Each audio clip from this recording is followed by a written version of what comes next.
সাকিব আল হাসানের বক্তব্যে কঠোর অবস্থানে বিসিবি। আগুন জ্বালিয়ে দিয়েছেন সাকিব আল হাসান। সেই আগুনের উত্তাপ পৌঁছে গেছে গুলশানে বিসিবি সভাপতি নাজমুল হাসানের বাড়ি পর্যন্ত। কাল রাতে এক ফেসবুক লাইভে সাকিবের করা বিসিবির সমালোচনার পর করণীয় ঠিক করতে কাল সন্ধ্যায় সেখানেই সবাই বসেছিলেন বোর্ডের কয়েকজন শীর্ষ কর্মকর্তা।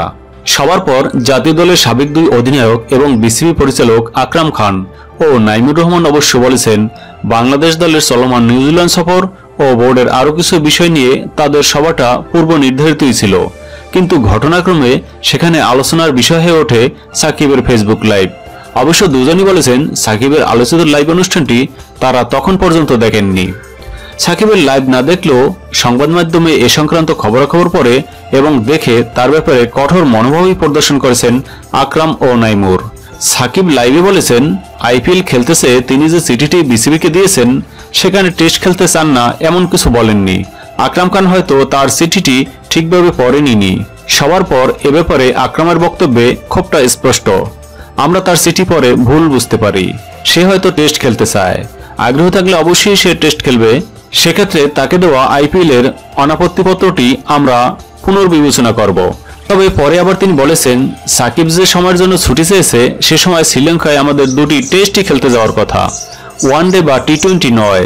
সাকিব তো ওই সিরিজটা না খেলেই আইপিএল খেলতে চেয়েছে।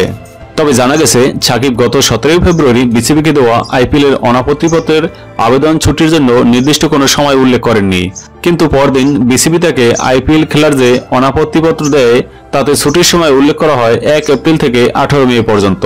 শ্রীলঙ্কার বিপক্ষে বাংলাদেশের টেস্ট 2টি ওই সময়ই। সাকিবের আইপিএল এর অনাপত্তিপত্র পুনর্বিবেচনা এবং চুক্তিবদ্ধ ক্রিকেটার হয়েও প্রকাশ্যে বিসিবির সমালোচনা করায় তার বিরুদ্ধে কোনো শাস্তিমূলক ব্যবস্থা গ্রহণ করা হবে কিনা এসব বিষয়ে সিদ্ধান্ত নিতে 2-1 দিনের মধ্যে আবারও সভায় বসবে বিসিবি। জাতীয় দলের সরবরাহ সারিতে ভালো ক্রিকেটারের অভাবের কারণে সাকিব বিসিবির হাই পারফরম্যান্স বিভাগেও সমালোচনা করেছেন। এর জবাবে হাই পারফরম্যান্স প্রধান নাইমুর বলেছেন, এটা আমার কাছে অপ্রত্যাশিত। 4-5 বছর আগে হাই পারফরম্যান্স কোথায় ছিল আর এখন কোথায় সেটা দেখা উচিত। হাই পারফরম্যান্স যখন ভালো করছে তখন এরকম বক্তব্য বিস্ময়কর। 1 ঘন্টার চেয়ে বেশি সময় ধরে চলা লাইভে সাকিব বলেছেন তিনি টেস্ট খেলতে চান না। কথাটা ঠিক নয়। এবছরের অক্টোবর-নভেম্বরে ভারতে অনুষ্ঠেয় টি20 বিশ্বকাপের আগে নিজের প্রস্তুতির জন্যই তিনি চেয়েছিলেন আগামী এপ্রিল-মে মাসের আইপিএল খেলতে। সেক্ষেত্রে স্বাভাবিকভাবেই ওই সময়ে শ্রীলঙ্কার বিপক্ষে 2 টেস্টের সিরিজে খেলা হবে না সাকিবের। টেস্ট 2টি না খেলার ব্যাপারে ব্যাখ্যা দিয়েছেন তিনি। ম্যাচগুলো টেস্ট চ্যাম্পিয়নশিপের অংশ। আমাদের আছেই এই 2টি ম্যাচ। আমরা আছি পয়েন্ট তালিকার তলানিতে। এমন নয় যে এই 2টি ম্যাচ জিতলে আমরা ফাইনাল খেলব। তবে বিসিবির সভাপতি নাজমুল হাসানকে ধন্যবাদ দিয়ে সাকিব বলেছেন, তিনি সঠিক সিদ্ধান্ত নিয়েছেন, আমাকে ছুটি দিয়েছেন।